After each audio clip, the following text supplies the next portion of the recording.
Welcome back, everybody, for another deep dive. And today We're really tackling a fascinating figure, Narendra Modi. the current Prime Minister of India.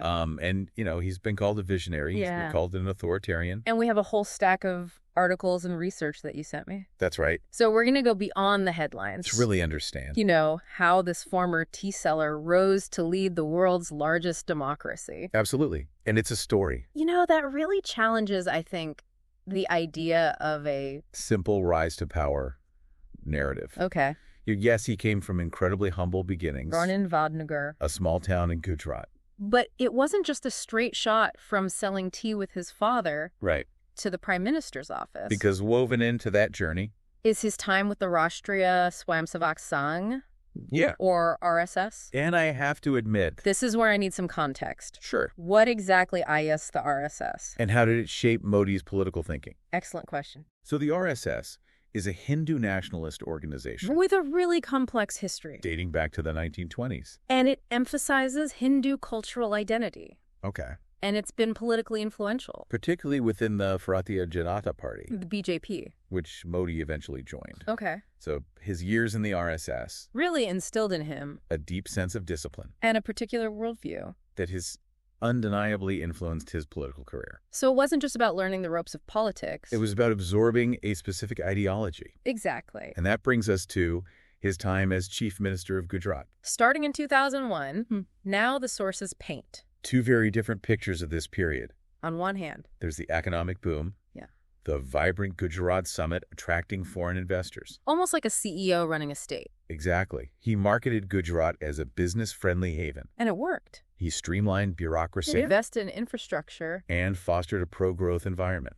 But as you pointed out, this period is also overshadowed by the 2002 Gujarat riots, where horrific violence erupted between Hindu and Muslim communities. And the exact role Modi played remains highly contested to this day.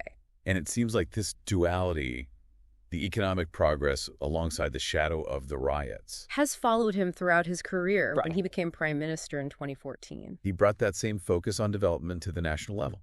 And we see it in initiatives like Make in India. Aimed at transforming India into a manufacturing powerhouse. Not just manufacturing, but the whole ecosystem. Okay. Make in India wasn't just a slogan. It was about attracting investment. Promoting entrepreneurship. And ultimately creating jobs. And remember, this was all happening as India was undergoing rapid technological change. Which is where Digital India comes in, right? Yeah. Trying to connect millions to the internet. Build a digital economy. It feels almost inevitable looking back. But was quite ambitious at the time. Yeah, Modi understood that the digital revolution could be a game changer for India. Not just in terms of economic growth. But also in empowering citizens. And bridging the digital divide. And then you have initiatives like the Swachh Bharat Abhiyan or Clean India Mission. Tackling a very basic but often neglected issue. Sanitation. Exactly. Okay, so we've got this picture. Of Modi as a leader obsessed with development. With modernization. But even the sources that are favorable to him admit that not all of his grand schemes were successes. Take the 2016 demonetization policy, for example. Oh, yeah. What was he trying to achieve there? And how did it actually play out? So demonetization was a radical move. Overnight, 86% of India's currency was invalidated. Wow. The stated goal was to combat black money. Corruption and counterfeit currency. The idea was that by forcing everyone to exchange their old notes, illicit wealth would be exposed. Sounds like a bold gamble. But what about the average person on the street? Chaos. Long lines at banks. Cash shortages. Businesses struggling. And for many of India's poorest, who operate on a cash basis, it was a true hardship. Yeah. The long-term economic impact is still debated. But the immediate disruption was undeniable. And then there's the COVID-19 pandemic, which hit India incredibly hard. I remember seeing those heartbreaking images of overwhelmed hospitals. And people desperately searching for oxygen. How did Modi's government navigate that crisis? So the initial response was praised. A strict nationwide lockdown seemed to contain the virus. But then came the second wave in 2021. And the system simply couldn't cope. There were shortages of beds. Oxygen. Vaccines. It was a stark reminder of the fragility of even the most ambitious development agenda when faced with a global health emergency of that scale. So we're starting to see a more nuanced picture emerge, right? The economic visionary. but also the leader who has to grapple with complex challenges and unintended consequences. I'm curious, how does this play out in terms of Modi's popularity? Is he still seen as the man who can deliver on his promises? That's where it gets even more interesting. Modi remains a deeply polarizing figure. Okay. His supporters point to economic growth, Infrastructure improvements. and a more assertive foreign policy as evidence of his strong leadership. But his critics argue that these achievements But come at a cost. And what is that cost exactly? What are the main criticisms that are leveled against him? So one of the most significant concerns Is the rise of Hindu nationalism and intolerance okay. under his leadership. Even the sources that you've provided Those that are generally sympathetic to Modi. acknowledge a shift in the political climate. What kind of shift? What are we talking about? There's a sense that under Modi's BJP, Hindu identity has become increasingly intertwined with national identity and this has led to fears of marginalization, among religious minorities. particularly Muslims, And we see this playing out in specific policies, like the abrogation of Article 370. in Jammu and Kashmir, Right. which revoked the region's special status. This seems to be a particularly contentious issue. Absolutely. The government argued that it was necessary To integrate Kashmir fully into India. can combat separatism But critics saw it as a move to exert greater control, over a Muslim-majority region eroding its autonomy. and potentially exacerbating tensions. The sources also mentioned concerns about freedom of speech. And the press, under Modi's rule, are these concerns justified? Well, there have certainly been instances Of journalists and activists, facing pressure intimidation, and even legal action. for criticizing the government. Some argue that this creates a chilling effect, On dissent. making it harder to hold those in power accountable. So we have this complex picture emerging. Modi, the economic reformer, The strong leader on the global stage but also the figure who's accused of stoking religious tensions. and undermining democratic norms. How do we reconcile these seemingly contradictory narratives? That's the million-dollar question. It's crucial to recognize that India is a vast, And diverse country. with a long history of religious and social tensions. Modi didn't create these divisions. But his critics argue that his policies And rhetoric. have exacerbated them, And it's important to remember that the sources we're looking at. represent a range of perspectives. Right. Some view Modi as a transformative leader, Who's putting India on the path to greatness? while others see him as a threat.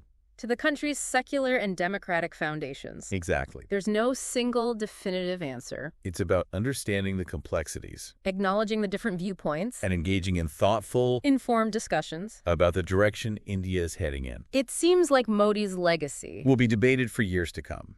But beyond the political controversies. I'm curious about the man himself. Yeah. The sources paint a picture, Of someone who's quite private. almost ascetic in his lifestyle. It's true. He's known for his simple attire His vegetarian diet. and his dedication to yoga and meditation. There's a sense that he sees himself as a man on a mission. Driven by a deep sense of purpose I've also read that he's an avid reader. and a prolific writer, Yes, he's written several books and articles. often reflecting on Indian culture. History and spirituality. He's also known for his powerful oratory Drawing on religious texts and folklore. to connect with audiences. So there's a whole other dimension to him. Beyond the political persona, This side of him. the intellectual Spiritual seeker. is something we don't often hear about. In the Western media. That's a good The point. Western media often focuses on the political controversies, Surrounding Modi, which is understandable. given their significance, But it's important to recognize that he's a complex individual. with a range of interests and influences. All right, so we've explored Modi's background, His political journey, the successes, the failures. the controversies. But what about the future? Where does he go from here? What's on his agenda as he looks ahead? So as of 2024, Modi's focus seems to be on consolidating his power further advancing his economic agenda. and strengthening India's position on the world stage. He's been particularly vocal About the need for sustainable development. and addressing climate change. Those are certainly pressing issues that resonate globally. But what about the domestic challenges? The economy, Unemployment. social tensions. How is he addressing those? The economy remains a key concern. While there has been growth, Unemployment remains a persistent problem, especially among young people, in the deep social divisions that we discussed earlier. continue to simmer beneath the surface. So even with all his political capital, He's facing some serious headwinds. how is this impacting his popularity? Is he still seen as that strong? Decisive leader who swept to power in 2014. That's where the picture becomes even more complex. While Modi remains a popular figure, particularly among his base, there are signs that his grip on power may be loosening. Oh, really? The economic slowdown, rising unemployment, and these persistent social tensions have fueled some discontent So are we seeing some cracks in this facade? of Modi's seemingly unassailable political dominance. It's too early to say for sure. Okay. But the upcoming elections will be a crucial test. Of his popularity. And his ability to, maintain his hold on power. Mm-hmm. The opposition is fragmented. But there's a growing sense that, People are yearning for change, yeah, for a leader who can, unite rather than divide. it's interesting as we've been going through these sources. It's become so clear that Modi is a master of narrative. mm-hmm. He's carefully crafted this image of himself as the strong leader, the outsider who can shake things up. the champion of development. But the reality, as we've seen, is much more complicated. Absolutely. And it's that tension Between the carefully constructed narrative and the complex reality. that makes him such a fascinating figure to study. He's a man of contradiction a leader who inspires both fervent devotion. and deep distrust. It really does bring us back to the question we posed at the beginning of this deep dive. What will Modi's lasting legacy be? Will he be remembered as the man who modernized India, Or the one who deepened its divisions? the visionary leader? Or the authoritarian strongman? I don't think there's a simple answer. To that question, Yeah. his legacy is still being written. And it will likely be debated for generations to come. But what we can say with certainty, Is that he's left an indelible mark on India, and his impact will continue to be felt. long after he leaves the political stage. So as we kind of wrap up here, What can our listener take away from all of this? what's the key insight The aha moment. that we want to leave them with? I think the most important takeaway is this, Leadership is complex. and it's rarely black and white. Modi's story reminds us, That even the most powerful leaders are products of their time their circumstances. and their own personal beliefs and experiences, And it underscores the importance of critical thinking of challenging narratives and of engaging with diverse perspectives. to form our own informed opinions. Well said, and on that note, We'll wrap up this deep dive into the life and legacy of Narendra Modi. we hope you found it informative Thought-provoking. and maybe even a little bit challenging. Until next time, keep exploring Keep questioning. and keep diving deep.